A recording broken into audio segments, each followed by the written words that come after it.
Bienvenidos al campus de los indies, bienvenidos a este programa tan chulo, tan divertido, que tanto nos gusta, porque realmente a lo que a nosotros nos gusta es viajar, es subirnos a nuestra furgoneta, irnos de campus en campus universitario y ir visitando esos equipos de la NCAA que tanto nos gusta y que tanto disfrutamos. Y ya sabéis, este programa pues nos juntamos los 4 viajeros y buscamos esos equipos para comentaros cómo van sus momentos históricos, sus entrenadores, sus rivalidades y todo lo que envuelve a este misticismo del fútbol americano colegial. Y para ello, hoy por fin lo hemos recogido por la carretera, estaba haciendo autostop, estaba enseñando la pierna un poco y un cartel que ponía Arkansas. Ha venido Carlos Ayuso. Muy buenas. Hola, ¿qué tal? Nada, muchas gracias por acogerme en la furgo. Ya imagino que os gustó el cassette de la semana anterior, de hace 2 semanas. Y bien, con ganas de venir aquí con vosotros un ratito en la furgoneta y tener aquí una charla entretenida. Me gustó la cara B porque pusiste unas canciones así muy chulas, ¿eh? De algunos grupos de estos así poco conocidos que te gustan a ti. Sí, de estos indies, ¿no? Sí, sí. Y no podía faltar, le encanta la carretera, le encanta los campus y sobre todo los bares de los campus donde sirven algunas veces cerveza artesanal. Ha venido Víctor, muy buenas. Hola, ¿qué tal? Pues aquí estamos para hacer nuestro primer programa por encargo, ¿no? Sí, Hasta Stanley Kubrick trabajó por encargo una vez, aunque luego aborreciera aquella película, pero bueno, aquí estamos. bueno, no se puede ser indie al 100%, ¿no? También podemos trabajar por encargo. Sí, Por hay cierto, que ceder. eso, que si queréis que hablemos de alguna universidad, es muy fácil, nos lo dejáis en comentarios de este podcast, en cualquier plataforma, o en Twitter, o en Instagram, o le enviáis un mensaje al crack, al que realmente nos ha liado, no, es el que sabe, es de quien dependemos absolutamente, porque yo creo que es el mejor profesor con el que puedes tomar apuntes. Ha venido Carlos Tabernero. Muy buenas, ¿cómo estás? Muy buenas, Alex. Me voy a desmitificar ya de una vez. En los apuntes, con cada recomendación que hacemos, pues ya saben nuestros oyentes que solemos también decir quién creemos que va a ganar. Bueno, pues llevo 3 semanas seguidas fallando. Tres. Tres. Y creo que voy a completar la temporada entera. Así que a este paso. Acerté el de LSU contra Florida y porque ese era imposible de fallar. Pero todo lo demás son errores. Nada, que un placer como siempre estar aquí para hablar de una de las universidades, de uno de los programas de estos chulos de fútbol americano universitario que hacemos siempre aquí. Y además, Alex, creo que tienes por ahí, no sé si es el guión, ¿me lo alcanzas? Todo tuyo. Es verdad que esto teníamos que hacerlo. Bueno, chicos, pues como ha dicho bien Carlos Tabernero, y merecida, me lo he merecido porque antes se lo he hecho Víctor antes de grabar, me merecía la broma. Hemos llegado hasta el estado de Arkansas y vamos a hablar un poco de la Universidad la Universidad de Arkansas. Y hemos llegado hasta la ciudad de Fayetteville. Para conocer uno de los equipos, pues dentro de lo que cabe, pues bastante conocidos y que a todos en algún momento hemos oído hablar de ellos. Y es un equipo que lo conocemos como los Razorbacks. Y es un equipo que compite en la NCAA como miembro de la SEC desde 1992. Que luego estuvo anteriormente, fue independiente en los principios y luego estuvo en otras divisiones. Pero bueno, el primer equipo de fútbol americano de la Universidad de Arkansas se formó hace ya 131 años, en 1894, y fue entrenado por John Frutal, que era casualmente el profesor de latín de la universidad. Que se puede compaginar latín con fútbol americano. Este equipo jugó ese año 3 partidos, dos contra el Fort Smith High School y contra Texas. Una de las curiosidades, y es que hasta 1909, hasta la temporada de 1909, todos los equipos deportivos de la Universidad de Arkansas se llamaban Arkansas Cardinals. Y este pájaro era la mascota. Yo tengo una duda. ¿No hemos hablado muchos equipos que se llaman Cardinals en algún momento? es que es un pájaro bastante común, debe ser por esa zona del centro, ¿no? Del centro oeste de los Estados Unidos, porque están los Louisville Cardinals. Hablamos también que los Cyclones llevan ese color en el pasado programa de Iowa State por eso. Así que sí, ya sabemos que la imaginación tampoco es que sea uno de los grandes alicientes de estos programas, porque hay muchísimos Tigers también. Y bueno, pues suelen coger animales, algunos fieros y otros como el cardenal, no sé si tanto, pero bueno, en este caso no tiene que ver porque este sí que me parece de los curiosos, el de Arkansas. Pues sí, además, bueno, eso que dices, también el otro día leí en internet, bueno, en Twitter, que decían que el sobrenombre de equipo de high school más repetido era Wildcats. O sea que también entre Cardinals y Wildcats está todo el pescado vendido, hablando de animales. Pero bueno, el nombre y la mascota del equipo cambió a partir de esta temporada, de la temporada 1909, cuando el equipo de fútbol americano, que estaba entrenado por Hugo Bezdek y tenía por quarterback Steve Creekmore, hace mucho tiempo, terminaron aquella temporada con 7 victorias y 0 derrotas. Los Cardinals se convirtieron en Razorback, perdón, después de que Arkansas derrotara a LSU por 7-0. Y el entrenador, Hugo Bezdek, le dijo a un grupo de periodistas que su equipo había jugado como una banda salvaje de Razorbacks, que son una especie de jabalí, entre jabalí y cerdo que hay por aquella zona de Estados Unidos, que es bastante común en aquella zona. Y desde entonces el equipo se le conoce hasta día de hoy, que teniendo su mascota como este famoso cerdo. Este cerdo, no sé si habéis visto el logo del equipo, que la verdad es muy curioso. Porque además son conocidos porque tienen como en el lomo una especie como si tuvieran el lomo afilado, como si las vértebras se les vieran un poquito y da esa sensación de lomo afilado. Pero bueno, hasta aquí un poquito la historia de esta universidad, de sus inicios. Vamos a pasar a hablar de esos entrenadores míticos y que le dan esa esencia a estos equipos. Y para ello, nuestro querido Carlos Ayuso, que va a comenzar con el tema. Y vamos ahora con algunos de los entrenadores que han sido más significativos de esta Universidad de Arkansas. Podemos decir que no están todos los que son, pero sí que son todos los que están. Y vamos a traer a cuatro de los entrenadores que han sido importantísimos o muy importantes en la historia de nuestra universidad de hoy. Y voy a empezar con el primero. Vamos a ir por orden cronológico. El primero de ellos es Fred Thompson, que fue el head coach de los Razorbacks desde 1929 hasta 1941. Fueron 13 temporadas las que estuvo al mando del equipo y curiosamente acumuló un récord negativo, perdedor, ya que finalizó estos 13 años con un récord de 56 victorias, 61 derrotas y 10 empates. No obstante, Thompson fue el primer entrenador en llevar a la Universidad de Arkansas a jugar una bowl, fue concretamente en el año 1933, y también 3 años más tarde guiaría a los suyos a conseguir su primer título conferencial de la SEC. Además, si nos metemos ya en análisis de su influencia en el juego, fue el entrenador que introdujo el pase hacia adelante en la SEC, que hasta ese momento no se había utilizado, y también fue el pionero en el uso de 2 quarterbacks, dependiendo del clima que hubiera.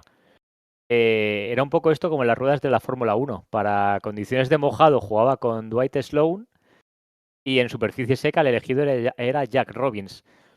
Cuanto menos curioso, pero bueno, sí, a él le funcionaba y parece que no le fue mal del todo. Años más tarde, en 1970, ya entraría en el Hall of Fame de los deportes del estado de Arkansas. Y como curiosidad voy a decir que Thompson es el segundo entrenador que más partidos ha dirigido esta Universidad de Arkansas. Y creo que ahora mi tocayo, Carlos, va a hablar del que tiene el récord absoluto con unos cuantos años y unos cuantos partidos más. Sí, efectivamente, de Frank Broyles, que llegó en el año 58 a la disciplina de los Razorbacks y estuvo nada más y nada menos que 19 temporadas.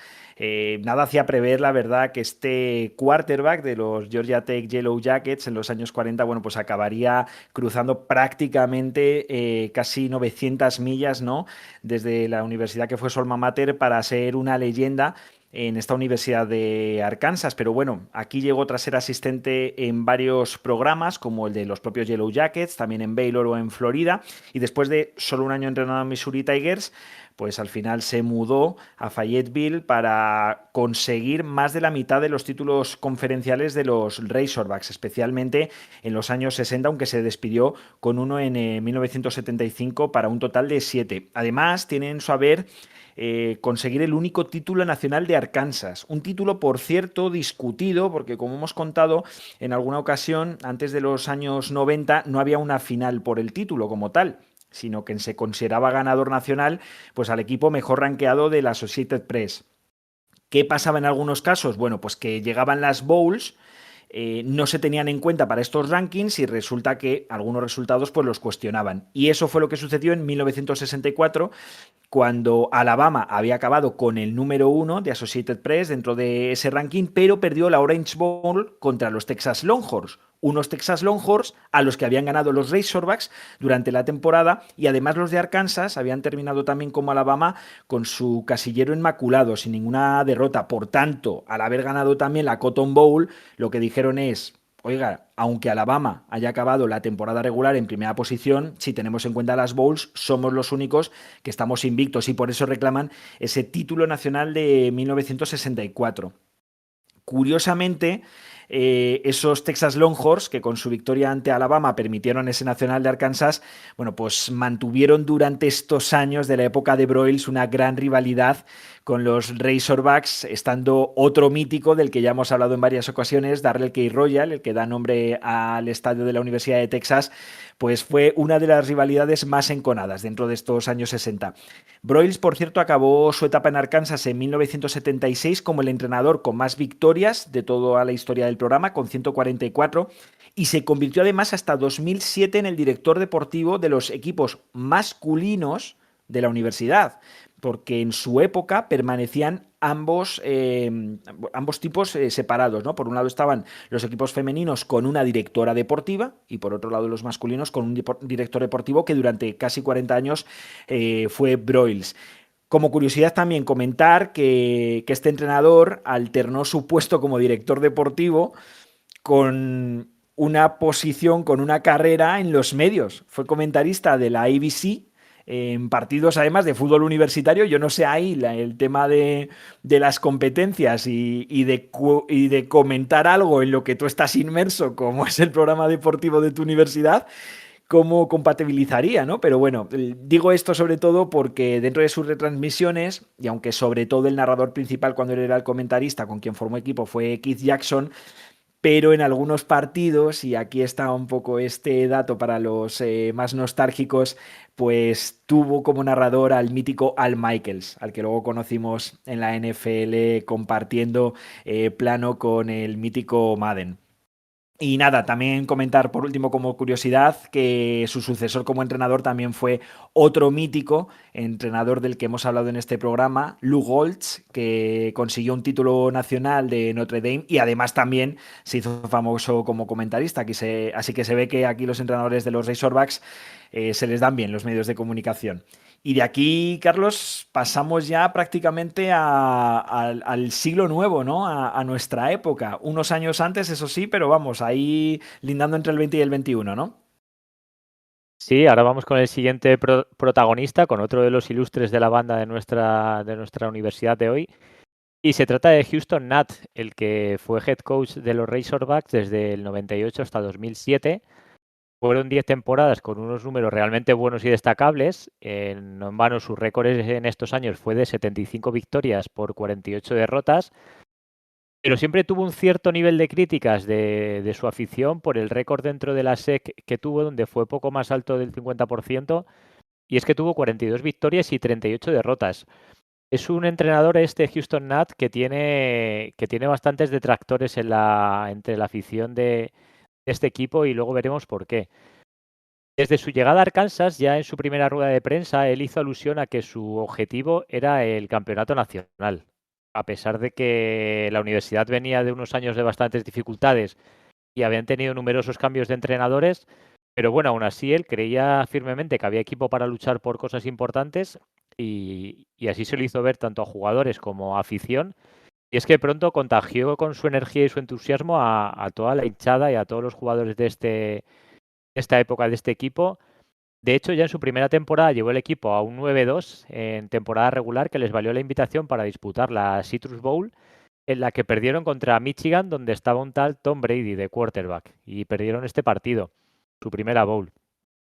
El año siguiente, ya en la temporada de 1999, tendrían otra temporada más exitosa, con en este caso un récord de 8-4, y disputando una nueva bowl, en este caso la Cotton Bowl, y esta vez sí con victoria por 27-6 ante la todopoderosa Universidad de Texas, y ganaban así la primera bowl desde el año 85, en un periodo que había sido de vacas flacas para los Razorbacks. Y como curiosidad, en este partido fue la primera vez y única en la historia que los Texas, los Longhorns, quedaron en una bowl con yardas negativas de carrera en un partido, en un partido de este tipo, de una bowl. Durante los siguientes años ya la Arkansas de Nutt se haría con el título de la División Oeste en la SEC en 2 ocasiones, pero no les alcanzaría para llevarse el título conferencial en ninguna de ellas, ya que perdieron en ambas ocasiones contra Florida la primera y contra Georgia la segunda. Así que nada, en ambas finales fueron derrotados. Sus días en Arkansas acabarían en la temporada 2007, cuando tras sendas derrotas ante Alabama y Kentucky, se cayeron en los rankings, cayeron de una forma estrepitosa. Y los aficionados directamente se cansaron de Nutt. Se inició una campaña en su contra, llegaron incluso a superar ciertos límites con mensajes amenazantes, amenazando de muerte a su familia. Y bueno, incluso antes de un partido que jugaron en casa frente a Auburn, hubo una avioneta que sobrevoló los alrededores del estadio con una pancarta grande donde se podía leer: "Despedid a Nutt, los jugadores y la afición se merecen algo mejor". Entonces ya era una situación un tanto insostenible. Unas semanas después y después de vencer a LSU, que a la postre serían los campeones del campeonato nacional, les vencieron por 50-48 en Baton Rouge y después de ese partido Nutt dimitiría dando por concluida su etapa como head coach de estos Razorbacks y se fue por la puerta grande, pero dejando malas sensaciones, eso sí. Y dando paso además a nuestro próximo protagonista, a Bobby Petrino, que es el último entrenador histórico del que vamos a hablar hoy, pero es también el actual, aunque eso sí, no lo estamos mencionando aquí por su desempeño, porque es que acaba de aterrizar en los Razorbacks como entrenador principal para esta segunda etapa. En la primera, Petrino, un trotamundos que ha sido asistente en nada más y nada menos que 11 universidades, entre ellas la propia Arkansas, y además en un equipo de la NFL como los Jaguars, y ha entrenado además a 4 universidades y a otro equipo de la NFL, los Atlanta Falcons. Bueno, pues precisamente en esos Falcons, en el 2007, Petrino presentó su dimisión en una temporada en la que ni siquiera llegó a completar el conjunto de los partidos, siendo uno de los entrenadores que menos tiempo ha estado como coach principal dentro de la NFL. ¿Y a qué se debe esto? Bueno, pues no es que los Falcons estuvieran descontentos con él, pese al récord de 3-10 que llevaba en ese momento. A Petrino lo traen en 2007, los Falcons, volveremos luego a los Razorbacks, pero esta historia me parece curiosa porque es como acaba aterrizando en Arkansas, porque le fichan como susurrador de quarterbacks, este apelativo que se suele ahora poner a entrenadores como Sarkisian, para que guiara a Michael Vick, que fuese un quarterback mucho más lanzador y no tan corredor como estaba siendo hasta entonces. ¿Qué pasa ese verano? Que salta el escándalo de las peleas de perros en las que participaba el quarterback de los Falcons, se le suspende y Petrino se encuentra con una circunstancia en la que el equipo se desmorona y acaban con ese récord de 3-10. ¿Por qué no meto los 3 últimos partidos? Bueno, pues porque Petrino, pese a haberle dicho al manager de los Falcons que él no iba a dimitir en ningún caso, una semana después hace una rueda de prensa sin el consentimiento de los de Atlanta y dice que se va a los Razorbacks, con la temporada aún sin acabar en la NFL. Y por eso he mencionado esta historia, porque como digo, ahí aterrizó en Arkansas, porque, bueno, pues en lo deportivo, desde luego no le fue mal a este entrenador en las 4 temporadas que estuvo con los Razorbacks, aunque en la primera, eso sí, empezó con un récord de 5-7, un paupérrimo, la verdad es que 2-6 en la SEC, pero al año siguiente todo cambió. Tuvo a un quarterback como Ryan Mallett, que no sé si os acordáis que fue suplente de Tom Brady en los Patriots durante un par de temporadas. Y además, bueno, pues acabó con un récord positivo de 8-5 y llevando a los Razorbacks a un triunfo en una bowl como la Liberty de aquel año 2010. La siguiente temporada fue aún mejor, acabaron con 10 victorias y aunque perdieron una bowl, fue nada más y nada menos que la Sugar, que es una de las más importantes dentro del college football, y además lo hicieron contra una universidad histórica como Ohio State, así que tampoco se le podía pedir más al conjunto de Petrino. Y tras un nuevo temporadón, en la cuarta campaña, donde ya no consiguieron 10, sino 11 victorias y tan solo 2 derrotas contra las todopoderosas Alabama y LSU, y consiguiendo además ese segundo triunfo en una bowl después de ganar a Kansas State por 29-16 en la Cotton Bowl. Bueno, pues el día 1 de abril salta el escándalo. Bobby Petrino sufre un accidente de moto en la carretera 16 de este estado de Arkansas, cerca de una ciudad llamada Crosses.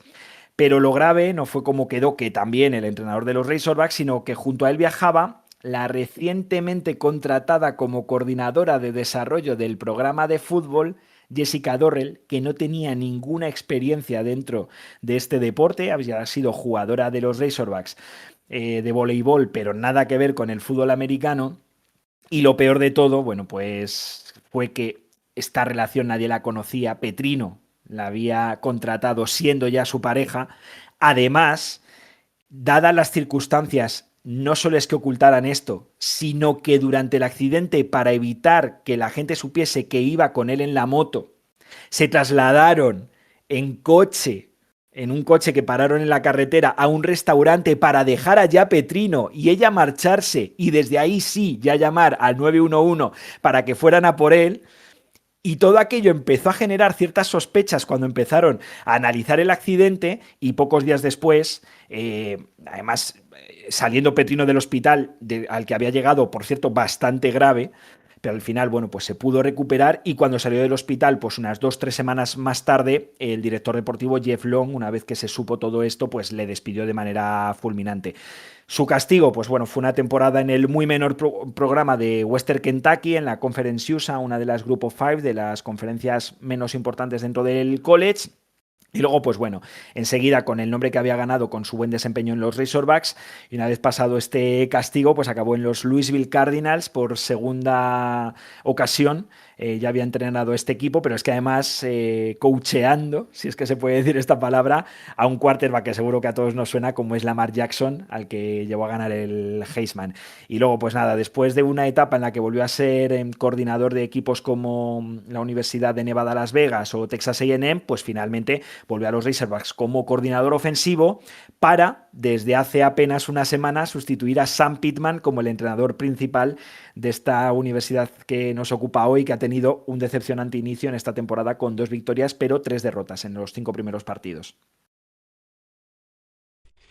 Esa historia que acabas de explicar le va a encantar y seguro que se ha estado relamiendo ese trozo a nuestro querido Pablo.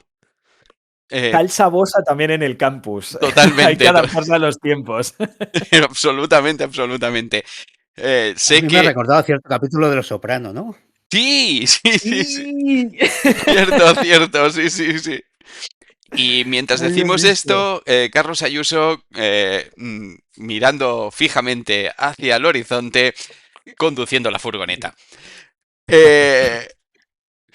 Bueno, y como me ha encantado, que también, por cierto, has mencionado otro equipo, Cardinal,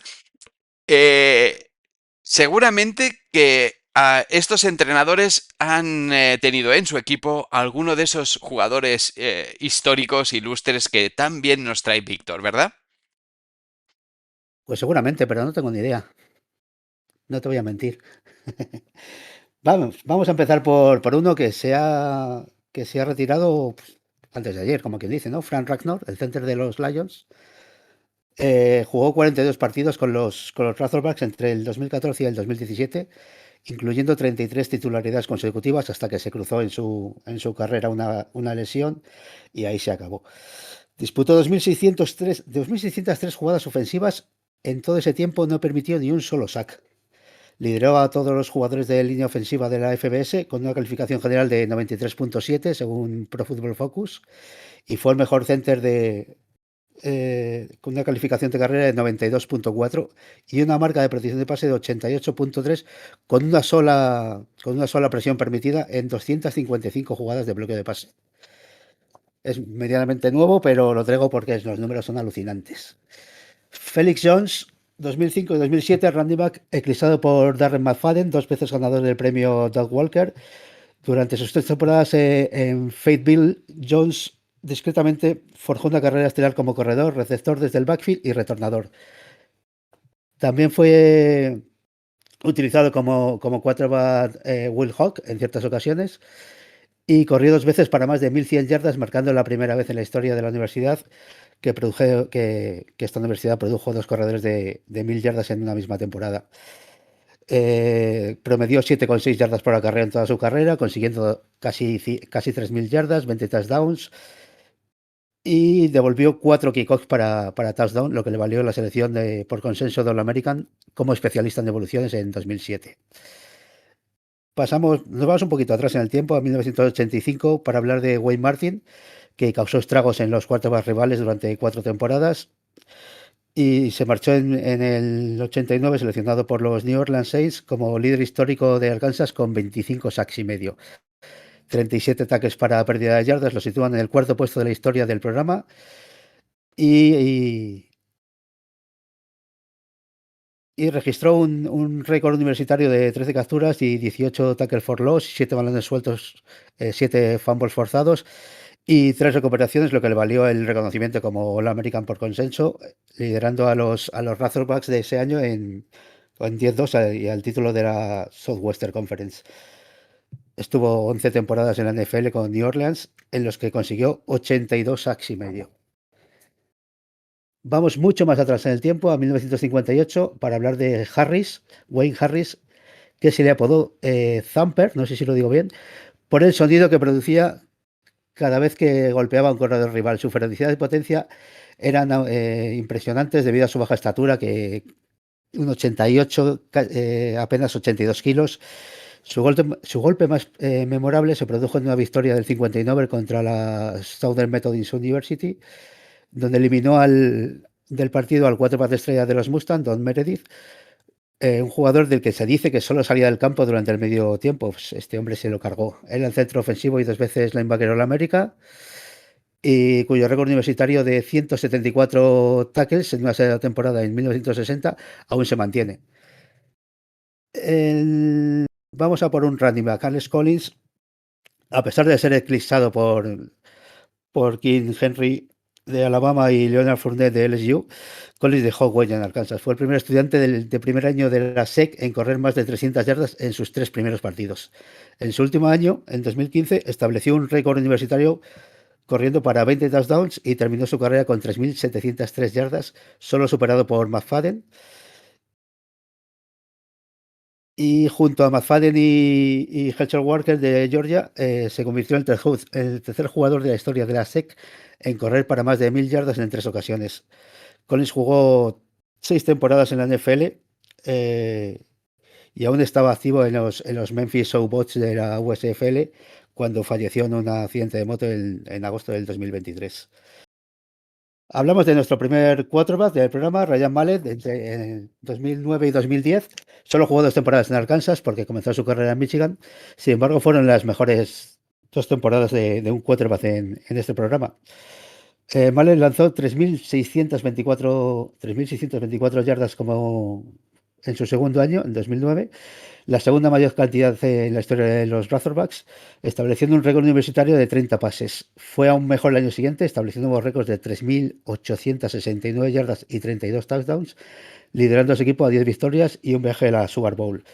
Mallett lanzó para más de 400 yardas y 5 touchdowns en un partido en 4 ocasiones y estableció 16 récords del programa.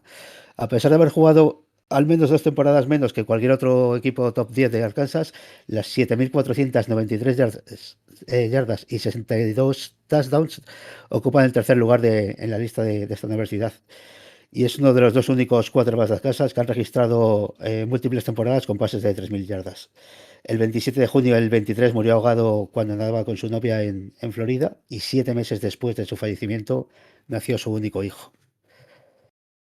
Vamos mucho más atrás en el tiempo, hasta el 62, para hablar de Ronnie Kasavets, linebacker, 2 veces All-American, capitán del equipo invicto de campeón del 64. Fue un defensor agresivo que jugó en ambos lados durante sus 2 primeras temporadas, antes de convertirse en linebacker a tiempo completo en su último año. Fue el mejor tacleador de las Kansas en 21 partidos consecutivos y registró 309 tackles en sus 2 últimas temporadas. Sus 29 tackles contra Texas en el 63 son la mayor cantidad en la historia de un Razorback, y sus 25 tackles contra los Longhorns en el 64 son la segunda mayor cantidad. Perdona, Carlos. Fue Nos incluido dio en el pa'l Salón de la pelo. Fama. Perdona. Que nos dio Sí, pa'l pelo, os tenía porque nos cogida la arruinó medida. bien. Entró en el Salón de la Fama en 2010. Vamos al 95 para hablar de Brandon Bulsworth, que llegó a convertirse en capitán del equipo y All-American tras comenzar su carrera en Arkansas como jugador sin beca. Este jugador me llega de cerca porque tiene una historia muy bonita. Siempre había soñado con jugar en los Razorbacks, pero con solo 111 kilos decían que era demasiado ligero para jugar en una línea ofensiva en la División 1. Y gracias al trabajo duro y la determinación se puso en forma, consiguió una beca, consiguió la titularidad y se convirtió en uno de los mejores del país en su posición. Fue una historia inspiradora similar a la de Daniel Rüdiger, por eso lo digo, en Notre Dame. Pero a diferencia de Rudy, la película que se rodó sobre la trayectoria de Bulsworth tuvo un final triste. 11 días después de ser seleccionado por los Indianapolis Colts, falleció en un accidente de coche, y en su honor en el 2010 se instituyó el trofeo Bulsworth, que honra al mejor exjugador sin beca del país. El jugador más... No, tengo otro más antiguo. El segundo jugador más antiguo, en 1946, que tengo es Clyde Scott, que jugó 2 temporadas en la Academia Naval durante la Segunda Guerra Mundial antes de llegar a Kansas, y fue seleccionado 3 veces para el equipo ideal de la conferencia y All-American por consenso en el 48. Antes de correr 670 yardas y promediar 7 yardas por acarreo en su último año, Scott ganó una medalla de plata en los 110 metros valla en los Juegos Olímpicos del 48. Terminó con el que entonces era un récord escolar de 1.463 yardas, pero según su entrenador, ese no era el logro más significativo de este miembro del Salón de la Fama.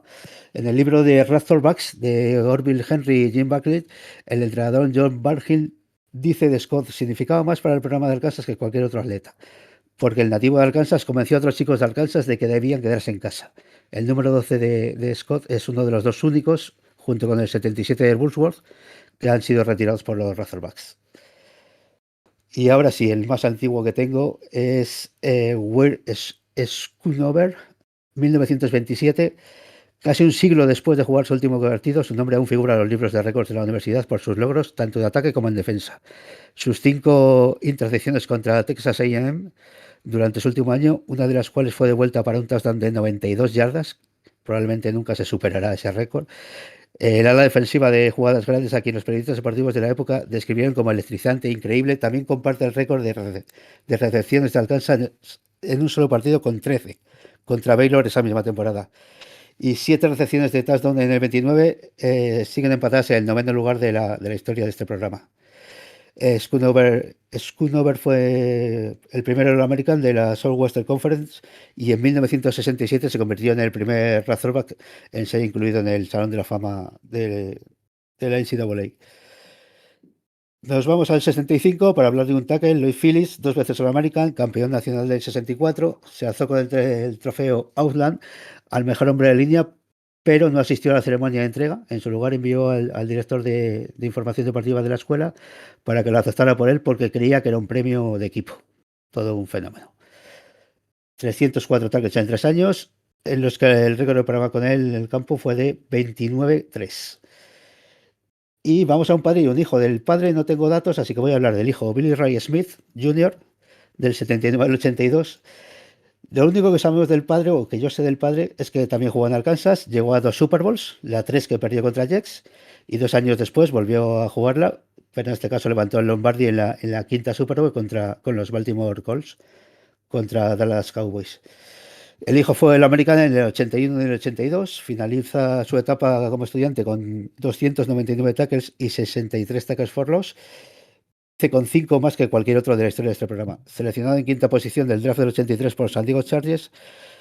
Y aunque las posiciones no digan mucho, no me resisto a decir que salió 5 puestos por debajo de John Elway en ese draft, 9 por encima de Jim Kelly y 22 por encima de Dan Marino. No estaba mal ese draft. Vamos al 85. Steve Atwater, safety, reclutado por Ken Harfield como quarterback, pero enseguida pasa al otro lado del balón y logra 14 intercepciones como safety. También destaca contra la carrera y firma 229 tackles en 4 temporadas, 2 veces All Pro, 2 veces consigue el trofeo Lombardi con los Broncos en el 97 y en el 98, elegido para el Salón de la Fama en el 2020. Y su apodo podría hacerle entrar en la sección que tanto nos gusta de Carlos Ayuso. Le llamaban Smiling Assassin. Ya acabó. Lance Atwood, running back entre el 59 y el 61, apodado Bambi, debido a su 1,80 m de estatura y apenas 80 kilos, es uno de los dos únicos jugadores de Arkansas en entrar tanto en el Salón de la Fama del fútbol universitario como en el de la NFL como jugador. Es uno de los mejores atletas de la historia de esta universidad, siendo el primero en ganar 3 letras en 3 deportes el mismo año. Luego nos explicará Carlos Tabernero qué es esto de las letras, si tiene a bien. Las 3 letras las consiguió corriendo 100 yardas en 9,6 segundos en atletismo, liderando el equipo de béisbol en robos de bases y siendo All-American como halfback, todo ello en el año 1961. Corrió 1.272 yardas y 4 touchdowns y atrapó 37 pases para 645 yardas y 6 touchdowns, mientras también jugó al otro lado del campo y si eso fuera poco, también actuaba como punter y retornador. Fue líder del país en punts retornados en el 60 y en el 61, anotando un touchdown de 67 yardas y otro de 49. A la NFL lleva de la mano de San Diego Chargers, con los que se proclama campeón de la AFL en el 63, y sus 2 últimos años pasan los Cowboys, con los que gana la Super Bowl 6, nada más llegar en el 71. Más de 10.000 yardas de recepción como profesional, 85 touchdowns, 6 veces All Pro, toda una joya. Dan Hampton, del 75 al 78, fue parte del equipo que ganó la Orange Bowl del 78 a los favoritísimos Oklahoma Sooners por 31-5. Perdón otra vez, Carlos. Varios jugadores clave habían sido suspendidos para el partido que dejaba Arkansas en clara inferioridad. La prensa se hizo eco de la celeridad con la que Arkansas salió del vestuario y cuando le preguntaron a Hampton por qué habían salido tan rápido del vestuario, respondió: el entrenador Holf dijo que los primeros 11 que salgan del vestuario serán titulares. Y se cargaron a los Sooners. Finaliza su carrera universitaria con 237 tackles, de los cuales 126 solo, 32 tackles para pérdida y 6 fumbles recuperados. All-American en su año senior y es el segundo jugador de Kansas en ser incluido en el Salón de la Fama del college y de la NFL. Fue miembro clave de lo que podría decirse que fue la mejor defensa de la NFL. Me refiero a la de Chicago Bears, que ganó la Super Bowl del 85, y también fue All Pro el año anterior. 2 datos de aquella defensa. Fue la que más sacks consiguió en una temporada con 72 y en un partido con 12, el 6 de diciembre del 84 contra Detroit Lions. Poco antes, ese mismo año, habían empatado en el segundo puesto con 11 sacks a Archie Manning de los Vikings, como todos sabéis, padre de Peyton y Eli y abuelo del querido Arch. Y acabamos con el más grande que ha jugado para este programa, que es Darren McFadden, en el 2005. Randy en sí le llamaban, mantiene los récords de Razorbacks de 4.590 yardas de carrera en sus años de college, 1.830 en una temporada, 321 en un partido, en el 2007 contra South Carolina, y es el líder de yardaje total con 5.881 y el segundo en touchdown con 41. Corre más de 1.100 yardas en cada uno de los 3 años que pasa en Arkansas, 2 veces jugador ofensivo de la SEC y fue incluido en el Salón de la Fama del College en 2019. 2 veces segundo en el trofeo Heisman, en el 2006 detrás de Troy Smith y en el 2007 detrás de Tim Tebow. Y All-American esos 2 años. Y deja la universidad para ser drafteado por los Oakland Raiders en el pick 4 global. Y hasta aquí mi aportación. Poca broma. Yo Un he de apunte. decir que ha habido historias bonitas, pero también trágicas, con un jugador que a los 11 días de ser seleccionado fallece. El trágico final también de Ryan Mallet. Hay historias muy chulas como la del jugador más antiguo. Y de todo ello, con lo que me he quedado, es que ha habido un momento que has hablado de un padre y un hijo y pensaba que ibas a decir, el padre se llama Juan y el hijo ya os lo he dicho. Por eso os reíais, que me he despistado. No, pero Qué es verdad cabrones. ostras, entre estos jugadores yo creo que todos tenemos en la memoria lo importante que estaba llamado a ser, aunque luego se quedó, pero yo creo que más por las expectativas creadas que por lo que fue Darren McFadden, que cualquiera Sí. que haya seguido el fútbol en los últimos 20 años será un running back que llegaba prácticamente para dominar la liga. Luego no lo fue un buen running back, pero es verdad que en los Razorbacks tuvo unas marcas, como ha dicho Víctor, brutales. O sea, fue espectacular los años que estuvo ahí en Arkansas. Pues como Tim Tebow, ¿no? Que también era llamado a ser el más grande y no hizo nada. Eso es, o Johnny Manciel, sí, sí, total. No te metas con Johnny Manciel, ¿eh? Lávate la boca para hablar de Johnny Manciel. Bueno, chicos, pues una vez que estos jugadores seguramente se han enfrentado contra esos grandes rivales que tiene Arkansas, ¿verdad, Carlos? Sí, pero esta vez no os traigo por primera vez, yo creo que desde que hacemos el campus, una rivalidad intraestatal, porque para los que quieran conocer las curiosidades sobre el partido entre Arkansas y Arkansas State, sí que les recomiendo que escuchen uno de los apuntes del campus porque Pablo nos habla de ello. Nos recomendó el partido que les enfrentó esta temporada y fue una parte muy chula de ese programa. Pero vamos, si os parece, ya con esas rivalidades principales. La primera, ya hemos hablado de ella en varias ocasiones, Víctor también la ha mencionado, con ese partido en la que uno de los jugadores arrolló a los Longhorns, ¿no? Es precisamente contra Texas, que es histórica por antigua, porque esa temporada primera de los Razorbacks, como comentabas tú, Alex, pues uno de los dos partidos que jugaron fue contra los Longhorns, eso sí, ganaron los de Texas por un contundente 54-0, también por reiterada. Se han enfrentado 80 veces a lo largo de su historia y sobre todo, como comentaba anteriormente, por esos enfrentamientos en los años 60 con Darrell K. Royal, ¿no? Que incluso llevaron a ese primer nacional de Arkansas. En 2021 se firmó el acuerdo que incluía a Texas en la SEC a partir de 2024 y se celebró por ello además un partido por recuperar esta rivalidad que durante muchos años mantuvieron en la Southwestern Conference, que en 1991 dejó de existir. Bueno, pues se hizo un partido de bienvenida. Texas todavía no formaba parte de la SEC, pero se enfrentó a los Razorbacks en ese partido de bienvenida en la que los de los Razorbacks en Fayetteville ganaron por un contundente 40-21. Eso sí, los Longhorns se tomaron la venganza cuando ya por fin en la SEC, en 2024, la temporada pasada, en su primer enfrentamiento oficial dentro de esta conferencia, pues ganaron por 20-10. Y este año voy a apuntar también, ya que estamos en plena temporada, los partidos que va a haber de estos enfrentamientos durante esta campaña actual. Bueno, pues se van a enfrentar en Austin, en el Darrell K. Royal, el 22 de noviembre. Por cierto, habrá clásico asegurado, este partido entre Texas y Arkansas, al menos hasta 2029, en un histórico que, por cierto, es claramente para Texas. Aquí me apunto el tanto, con 57 victorias y 23 derrotas. No nos movemos de estado, evidentemente no de Arkansas, pero tampoco de Texas, porque otra de las rivalidades históricas de los Razorbacks es contra Texas A&M, también por haber estado encuadrados durante mucho tiempo en esa Southwestern Conference que mencionábamos anteriormente, antes de que los Razorbacks se fueran a la SEC en el 91. Y bueno, pues tras algunos enfrentamientos puntuales, la rivalidad se convirtió en anual a partir del año 1934. Sin embargo, y después de esa marcha de los Razorbacks a la SEC en el 91, pues en 2008, ya que apenas estaba habiendo enfrentamientos entre ambos equipos, pues ambas universidades llegaron a un acuerdo que haría que la serie se reanudase y que además tuviese nombre propio, el Clásico del Sudoeste, que se empezó a realizar en un estadio neutral. Uno que seguro que os suena a todos porque está en Arlington, antes tenía el nombre de Cowboys Stadium y ahora se llama AT&T y es donde juegan el equipo de los Cowboys de la NFL. Hay quien con mala hazaña dice, por cierto, que esta rivalidad entre los Razorbacks y los Aggies por jugar en terreno neutral y por ser bastante más nueva, pues es como una especie de versión de AliExpress de la Red River Rivalry Week de Oklahoma y Texas, pero no seré yo quien señale a nadie.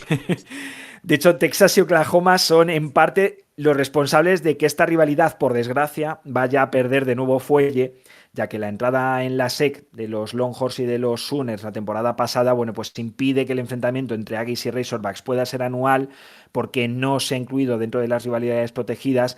Y además la SEC ya les obliga a partir de este año a que no lo disputen en un campo neutral. Así que este año sí que veremos este partido entre Razorbacks y Aggies, será el 18 de octubre, pero será en el Donald W. Reynolds de Fayetteville. Y pese al dominio Aggie desde su entrada en la SEC con 12 victorias y una derrota, en este caso el histórico sí que sonríe a los de Arkansas, a los Razorbacks con 42 victorias por 36 de los Aggies y 3 empates. Ahora ya vamos a la parte que más te gusta, Alex, a la de los nombres y los trofeos molones. Voy a repasar brevemente uno que ya mencionamos en el programa que hicimos sobre los LSU Tigers con nuestro querido Javi Muñiz. Y es que dentro de esta rivalidad, bueno, pues no sé si os acordáis que había un trofeo que se llamaba The Boot, la bota, y era uno de los más altos de todo el campus porque mide más de 1,20 m y lo que representa es la unión de los estados de Arkansas y de Luisiana, que si los coges en un mapa y los aíslas del resto de los Estados Unidos, pues efectivamente parecen una bota. No es como la italiana, es más una bota de cowboy. Este año habrá que esperar a la jornada 12 hasta el 15 de noviembre para ver quién se lleva esta bota en un partido que se disputa en el Death Valley de Baton Rouge. Aquí el histórico, incluido la bota, pues bueno, está del lado del LSU. Desde que está este trofeo en juego se han llevado 19 partidos por 9 de los Razorbacks y en total desde el primer enfrentamiento, que data de 1901, pues también se va para los de Luisiana con 43 victorias por 23 de los Razorbacks. Y ya para acabar, pasamos del trofeo cachondo pues al nombre curioso, el de la Battle Line Rivalry, que da nombre a la rivalidad de Arkansas con los Tigers del vecino estado de Missouri y cuyo nombre procede de la línea que dividía al sur del norte durante la guerra de secesión, la guerra civil norteamericana. En este partido, que será de las rivalidades menos repetidas de todas las que hemos mencionado porque solo se ha producido en 15 ocasiones, los Tigers representan al norte unionista y los Razorbacks al sur confederado. ¿Quién creéis que gana el histórico? Venga, mojaos. El sur. Sí.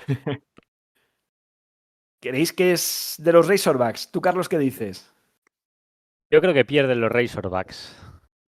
Pues estoy completamente de acuerdo contigo porque es una rivalidad que va para los Missouri Tigers con 11 victorias por solo 4 de los Razorbacks en un partido, por cierto, que esto me ha parecido curiosísima. No han respetado como rivalidad histórica la que mantienen los Razorbacks con los Aggies, porque es verdad que los Aggies también la tienen con los Longhorns y es el partido que disputan ambos equipos la última jornada de cada temporada. Pero aquí han hecho una cosa extraña que pese a solo disputarse en 15 ocasiones, pues de 2014 lo han protegido. Aggies no, se ve que les vale contra los Texas, como decía ahora, pero los Tigers sí, así que ya digo, desde ese año 2014 y durante los próximos años veremos esta rivalidad, esta Battle Line Rivalry durante todos los años en la última jornada. Bueno, y no ha estado mal que acabaras con eso, con una de las cosas tradicionales de este programa que es darle la razón a tu tocayo. Pues ya que estamos con tradiciones del programa, pues vamos a hablar de las tradiciones de la universidad. ¿Has visto qué bien hilo, Víctor? Te he entendido contradicciones, no, si están de acuerdísimo. Sí, no digo que es una... No, bueno, sí, claro. No, contradicciones no se llevarán nunca. Pero es una tradición. Así que vamos a hablar de estas tradiciones tan chulas que tiene esta universidad y voy a empezar con voy a hacer una mezcla de la sección del estadio con las tradiciones, porque es muy curioso porque es uno de los pocos equipos que tiene 2 estadios y esto forma parte de la tradición que envuelve a los Razorbacks. Y es que su estadio principal, conocido por el Donald W. Reynolds Razorback Stadium, que anteriormente era conocido como Razorback Stadium, es el estadio principal. Es el estadio donde está el campus, la Universidad de Arkansas, y está en la ciudad de Fayetteville, como bien decías antes, Carlos. Este estadio se construyó en 1938, donde en el partido inaugural vencieron a Oklahoma A&M por 27-7. El estadio se construyó con una capacidad de alrededor de unos 50.000 espectadores y ha sufrido bastantes remodelaciones hasta el 2001, donde vino la gran remodelación, la gran puesta a punto y bonito, como está actualmente, y se consiguió gracias a la donación de una fundación, la Fundación Donald W. Reynolds, que era un magnate filántropo y muy dado a ayudar a los equipos universitarios, donde hizo una donación de 20 millones de dólares para que se construyera el estadio, llegando hasta los 76.000 espectadores actuales. Hay que decir que este estadio consiguió su récord en 76.212 espectadores. O sea, un estadio bastante lleno. Bastante de los más, bueno, por no decir uno de los más grandes de la SEC, si no estoy equivocado. Pero hay una cosita, un detalle antes de pasar al otro estadio, y es que el primer estadio que tuvo los Razorbacks fue construido en 1901. Y es un estadio que tenía 300 espectadores. Y se encontraba en un pequeño montículo que había en lo alto, que se le conocía al estadio como The Hill, y estaba desde lo alto, se veía desde cualquier punto del campus, se podía ver el estadio porque estaba en lo alto. Actualmente se encuentra la biblioteca y el Centro de Bellas Artes, y no queda nada de ese estadio. ¿Qué pasa? Y es que Arkansas también juega partidos en el War Memorial Stadium, que se encuentra en la capital de Arkansas, en Little Rock. Y este estadio tiene 53.727 espectadores. Actualmente, bueno, ¿por qué sucede esto? Y es que, como he comentado antes, la capital es Little Rock. Y Fayetteville no era una zona muy fácil para llegar antiguamente. Vamos a hablar de 1930, 1940, 1950. Era muy difícil llegar hasta este estadio porque las carreteras y la comunicación era muy complicada. Y lo que sí que era fácil era llegar a Little Rock. Entonces muchos partidos se acababan trasladando a la capital para que todo el mundo pudiera llegar bien. Imaginaros ese Arkansas de esa época, ¿eh? Lo difícil que tendría que ser moverse por esas zonas. Entonces, claro, todo esto lo que provocaba y es que el movimiento en la capital generaba pues muchos más espectadores, se iba generando mucha más atracción hacia el equipo, convirtiéndose como el equipo principal de toda Arkansas. Los Razor, Razorback eran el equipo de todos, como lo llamaban. Todo esto provocaba que pues llegaran más ayudas a la universidad, más ayudas a los programas deportivos, y hizo que el impulso social pues se quedara esa tradición de jugar alrededor de 3 4 partidos por temporada en el estadio de Little Rock, el War Memorial Stadium. Actualmente, con el paso del tiempo, esta tradición se fue perdiendo poco a poco, hasta que al final simplemente pues llegaron al acuerdo de que se jugara al menos un partido en este estadio, en Little Rock, para conmemorar esos momentos y esas dificultades y recordar esos antiguos caminos para llegar a esos estadios, como bien decías, Víctor, a caballo. Tendría que haber sido ver esos jugadores ir a caballo hasta esos estadios. Tendría que ser precioso. Y pues eso es uno de los motivos principales porque es uno de los pocos equipos que juegan en dos estadios durante la temporada.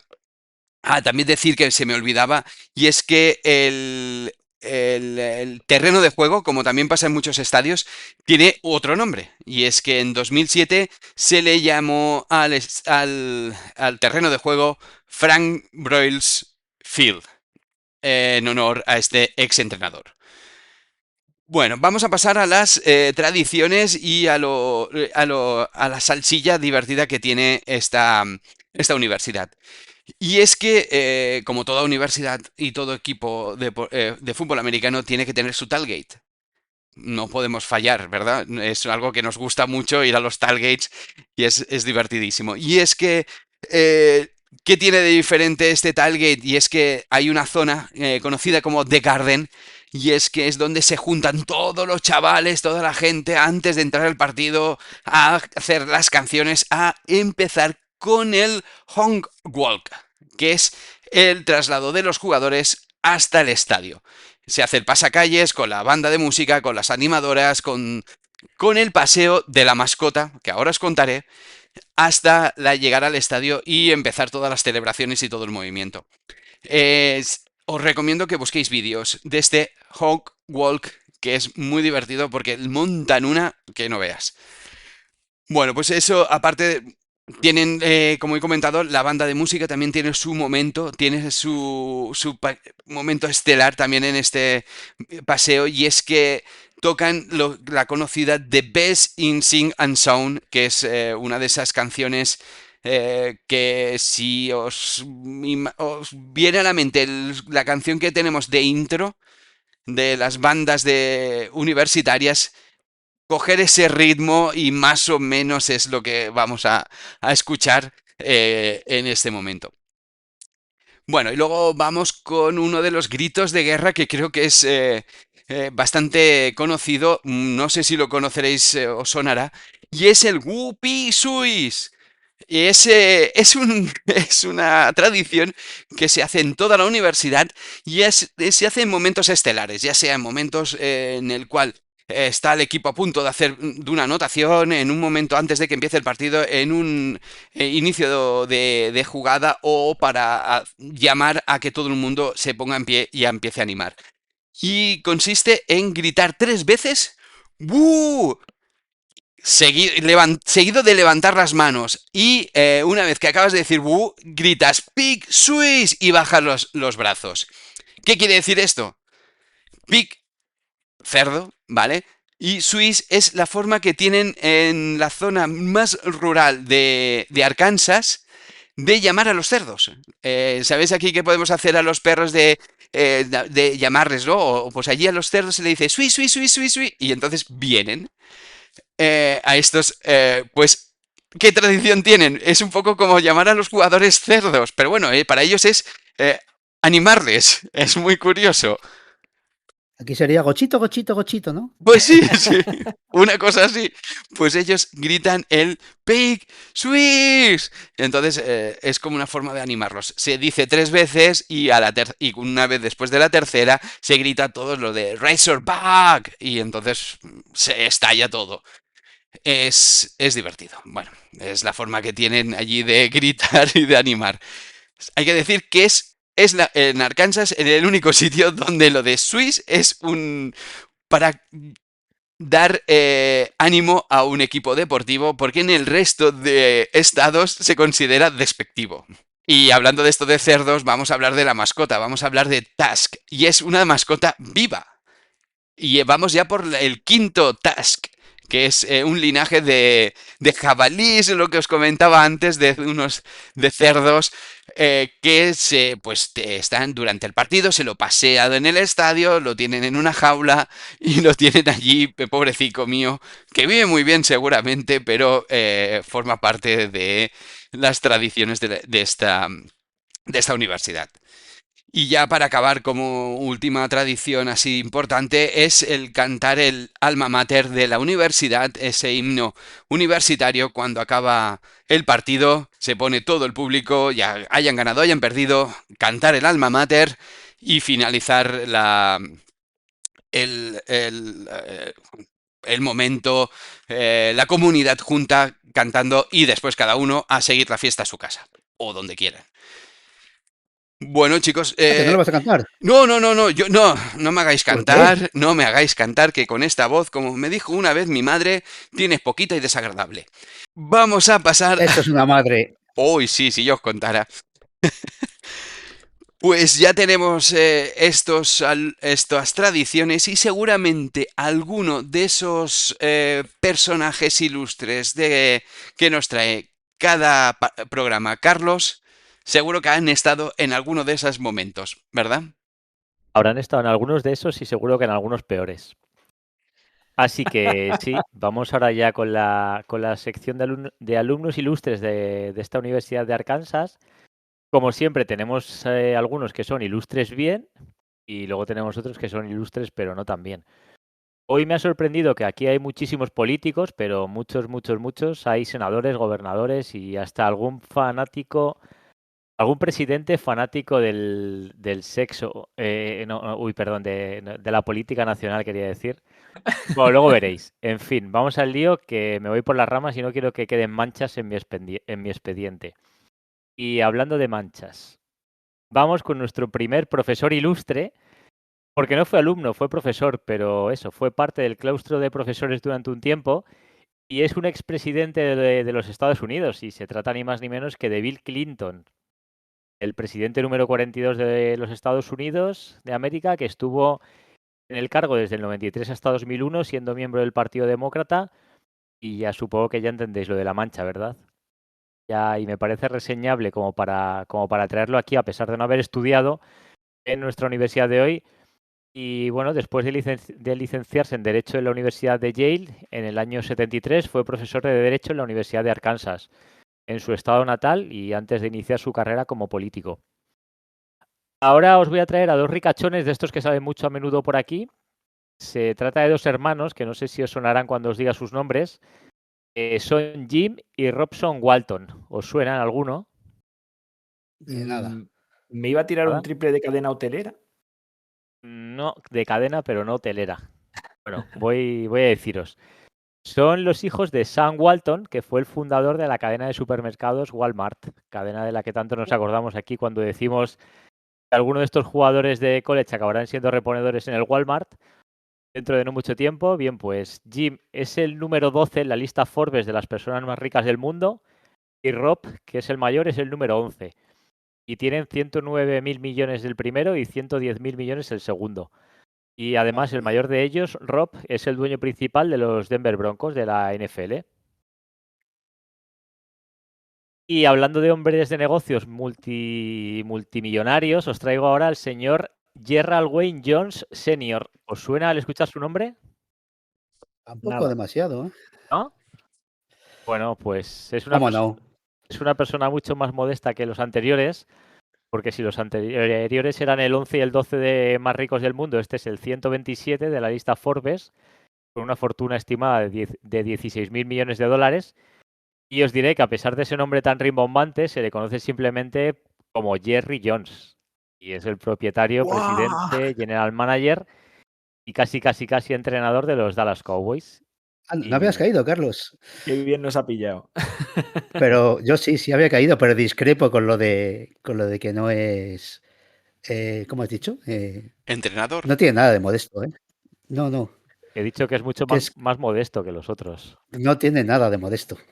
Bueno, Discrepo ahí. digo en cuanto a riqueza. Ya. Y bueno, os traigo una curiosidad de Jerry Jones que me sorprendió muy gratamente al documentarme sobre el bueno de Jerry. Y es que en el año 1964 era uno de los capitanes de los Arkansas Razorbacks que ganaron el campeonato nacional aquel año. ¿Y sabéis en qué posición jugaba Jerry? El quarterback. Era jugador de línea ofensiva. ¿Qué os parece? ¿Cómo os quedáis? Ostras. Abriendo camino, a los running backs. ¿Quién lo Sí, diría? línea ofensiva de los Con lo poco Razorbacks. que le gustan ahora, que ni los ficha. Y bueno, seguimos. El siguiente ya es uno de esos tipos que inventan cosas y han hecho del mundo un lugar mejor. De hecho, sin sus contribuciones no podríamos estar hoy aquí nosotros hablando de esta universidad.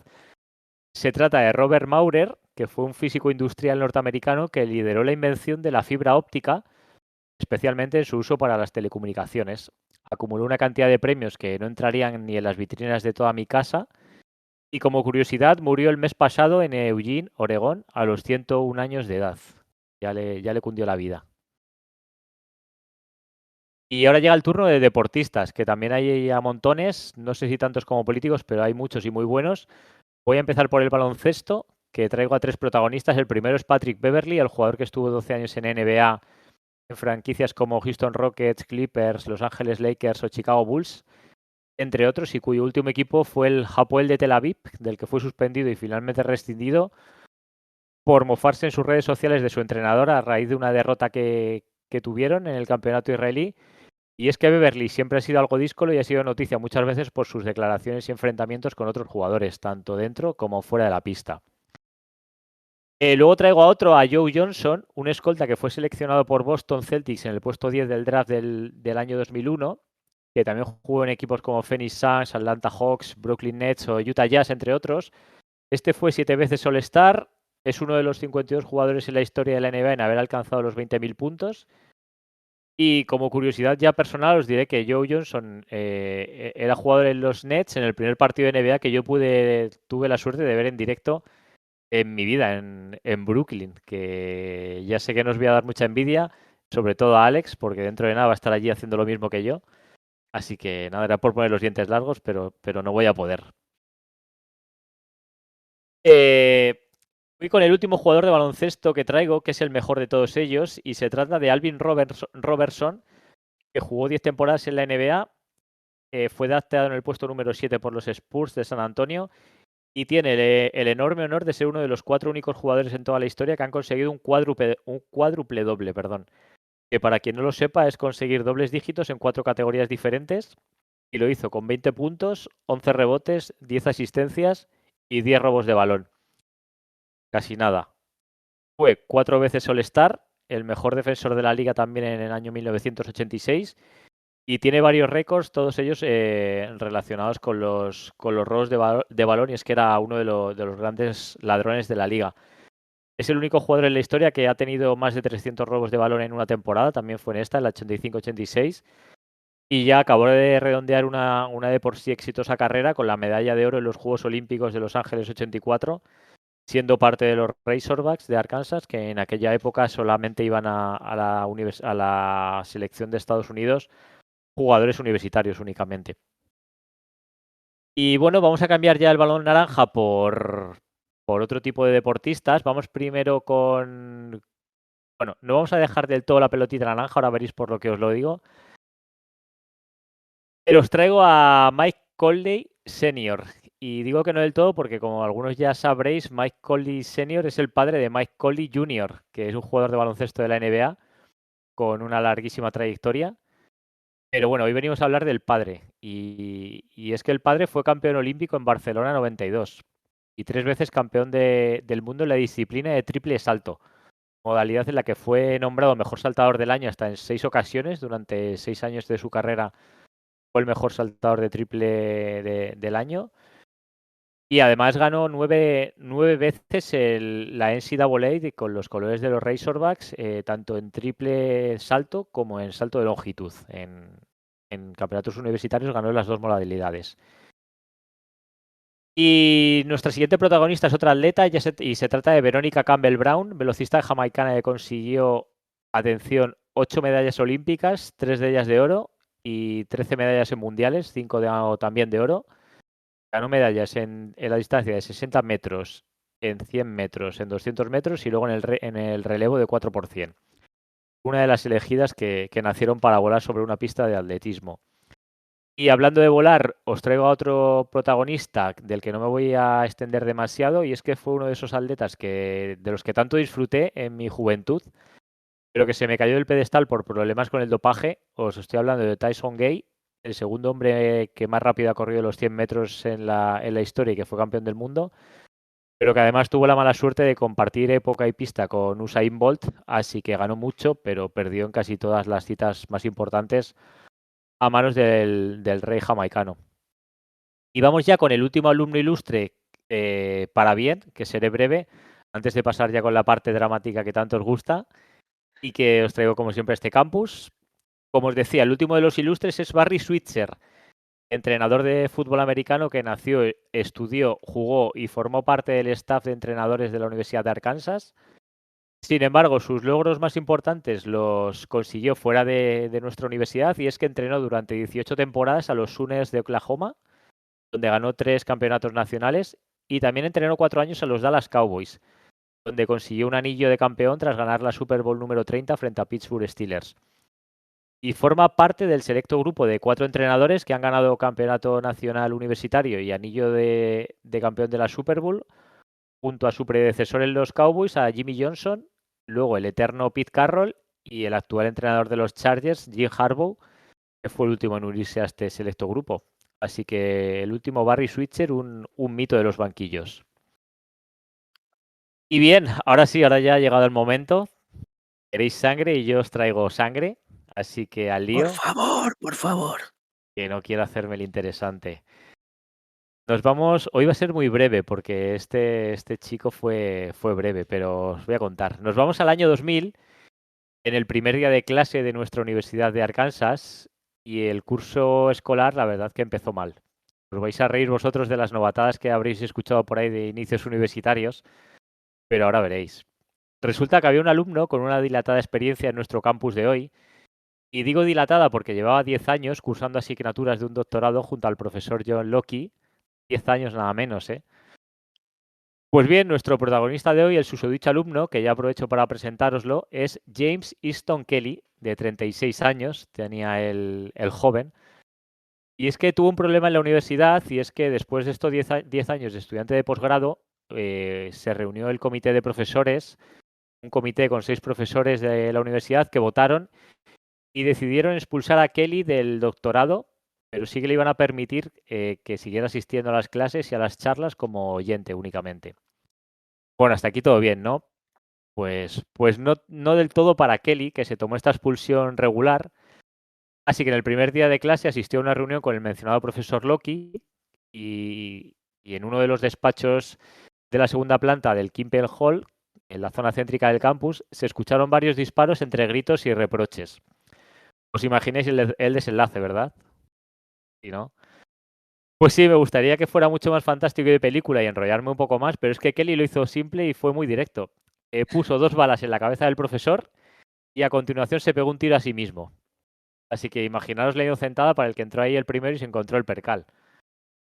Tras varias investigaciones después de la muerte, se supo que sobre el cuerpo de Kelly habían encontrado una cartera con todas las cartas que recibió del comité donde le notificaban la expulsión del doctorado. Y atención, también se descubrió que vamos a generar aquí la cuadratura del círculo.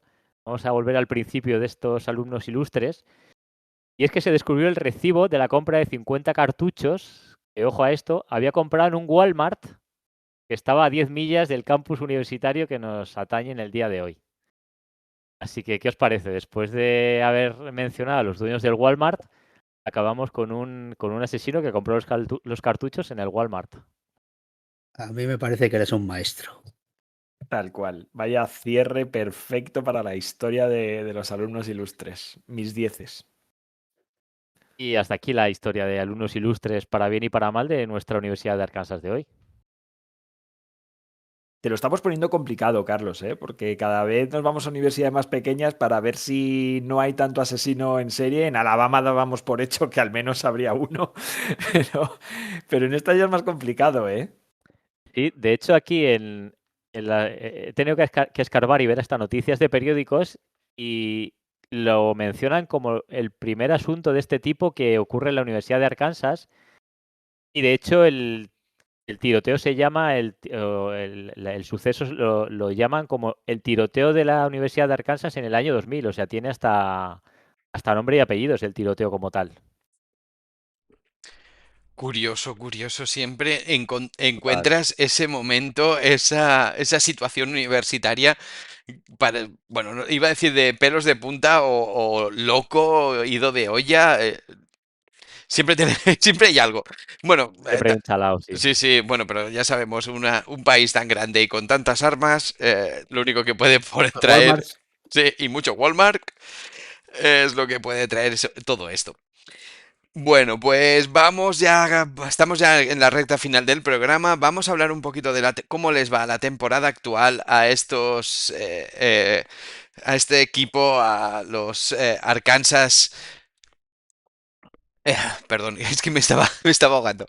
Eh, ya estamos en la recta final del programa, ya vamos a hablar un poquito de cómo les está yendo la temporada actual a Arkansas Razorbacks y explicar un poquito lo que les espera a partir de ahora. Venga, Carlos.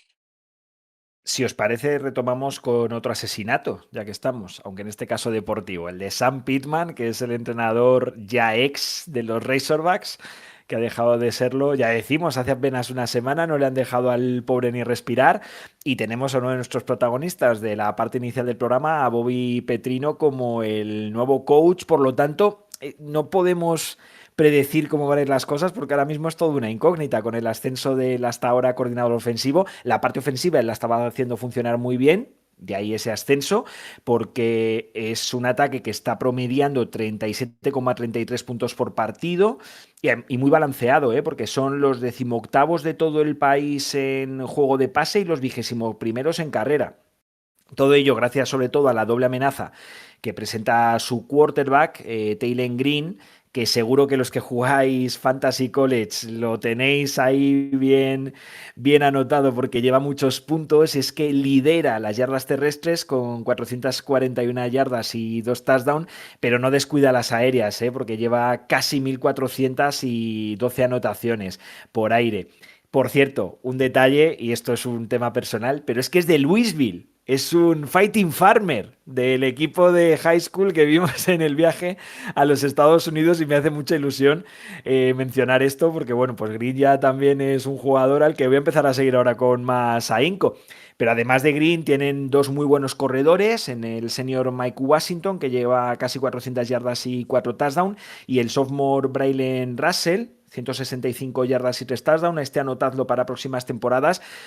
Y es que ambos son dos malas bestias, miden más de 1,85 de altura y pesan más de 100 kilos. Son de estos running backs potentes, bien pesados, bien armados para ir norte-sur.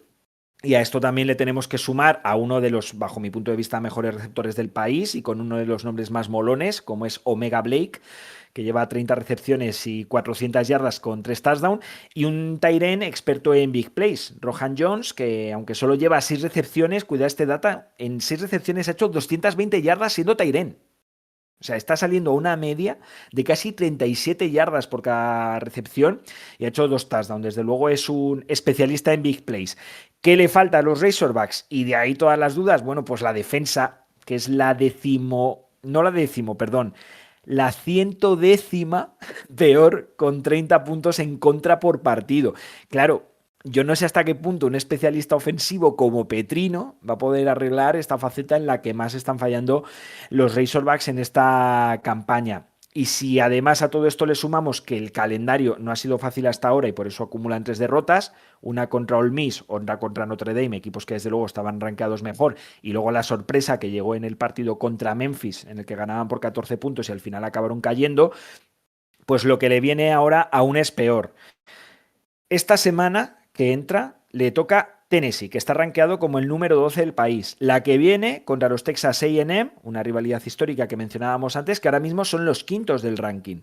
Después llega Auburn, Mississippi State y tienen un cierre por todo lo alto. LSU, la 11 del país, Texas, que por primera vez ha dejado de estar rankeada, pero no deja de ser un rival peligroso, y acaban contra los Missouri Tigers, el número 14 del país. Así que de aquí en adelante ya acumulan 3 derrotas, pero es que de aquí en adelante le tocan todavía 4 equipos rankeados más, así que una temporada en la que Petrino va a tener que hacer mucho para darle la vuelta a la situación de los Razorbacks.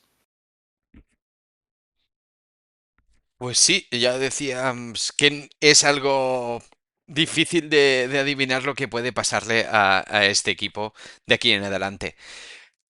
Bueno, chicos, pues ya, venga, para acabar, vamos a hablar de esos jugadores que actualmente están en la NFL, que están en activo y que son dignos de mencionar. Víctor, ¿tú tenías alguno por ahí que decías, este no está mal? Ninguno, no conozco a ninguno. Hunter ¿Ninguno? Henry Ah, y ya. vale, vale, vale. Pensaba que no lo ibas a mencionar. Y creo que es el único, ¿no? No, es que no conozco a ninguno. No, no, ¿en serio? ¿No te suena un tal Jake? Jet Bass. Ah, vale, vale. Jet Bass, sí, sí. Este Y creo que ya, jugador, ¿no? Hunter Henry, Jet Bass y poco más. Y bueno, Tesla, que tiene un nombre muy bonito. sí, El rookie. sobre todo su primo. Eh, mm, bueno, yo creo que Carlos, los Calbros, no sé si tenéis que comentar algún jugador que os llame la atención de esta lista de Es que jugadores. los conocen a todos. A mí uno que me hacía mucha gracia porque por sus condiciones físicas parecía un Razorback real para la posición que ocupaba, que era receptor, venía a ser el nuevo AJ Brown y por eso los Titans traspasaron a este receptor a los Eagles para conseguir el pick del draft con el que seleccionaron a Treylon Burks, pero que ha sido una de las grandes decepciones, ¿no? de las últimos drafts, porque estaba, ya digo, llamado a ser uno de los mejores receptores de la liga y no lo ha conseguido. Y luego, pues de los que han llegado este año, aparte de Isaac Tesla, que aparte del nombre molón es un receptor muy duro, muy rocoso, que destacó además este año en la Senior Bowl, este año en la pasada temporada, en enero del 25. También me gusta, no sé si a ti también, Carlos, Landon Jackson, el defensive end que ha llegado a los Bills en tercera ronda y que me parece un gran jugador para meter presión al quarterback. Sí, no lo tenía mucho en el radar y es que estaba aquí un poco agazapado porque estaba... Es que cuando has estado hablando, Carlos, antes de los jugadores de este año de Arkansas Razorbacks, yo tenía en la cabeza un defensa que no has mencionado o no me ha parecido mencionar, quizá me he despistado, y es Quincy Rhodes, el defensive tackle de esta universidad, que algunos mocks le ponen en primera ronda y la mayoría en segunda, tercera. Y estaba aquí a ver si era cosa mía, que tenía la cabeza girada y estoy viendo que sí, que le dan entre primera, segunda, tercera ronda un defensive tackle que va muy bien. Y por lo demás, lo que tú dices, hacía muchísima falta en un equipo como Buffalo, gente que llegara para meter presión al quarterback rival y que sumase en esa línea. A mí el que más me gusta de todos, o la historia más apasionante que tengo de todos, es el que tú decías, con Treylon Burks, que yo me subí a aquel barco en su momento sin dudarlo, cuando yo en aquella época no seguía mucho college. Y cuando traspasaron a AJ Brown porque decían que venía uno que era como él o incluso un poco mejor, con unas condiciones físicas y bueno, aquello empezó con la primera temporada que tuvo problemas de asma, fue baja por un montón de tiempo, luego lesiones y nada, yo creo que es un jugador que ya va a acabar o está fuerísima de la liga. Una pena, pero bueno, el mejor de todos desde luego Dre Greenlow, ¿no? Yo creo, a día de hoy, la mejor carrera a día de hoy, vaya. Yo aquí voy a romper una lanza y a ver si me la seguís los UFLeros por Jake Bates, hombre, que hoy hemos estado precisamente de conversación en el grupo, reivindicando la importancia que tienen los kickers y a mí es que me parece uno de los mejores. O sea, hemos hablado de muchas universidades de factoría y ahora mismo ves los apenas 25 jugadores de los Razorbacks que están en la NFL, pero dos de los mejores kickers están bienes de Arkansas, que son Cam Little y sobre todo Jake Bates, que me ha resultado curioso también, por cierto, ver que no fue su primera universidad. Antes estuvo en Texas A&M, en uno de los grandes rivales, antes incluso en Central Arkansas. Y a esta universidad, a los Razorbacks, llegó ya solo para hacer los kickoff. Él no estaba llamado a hacer las patadas, pero se lesionó el kicker titular, empezó a sumar puntos, de ahí a la UFL, de la UFL a los Lions, y ahora mismo uno de los mejores kickers, ¿no?, de la liga. Así mismo, ¿no?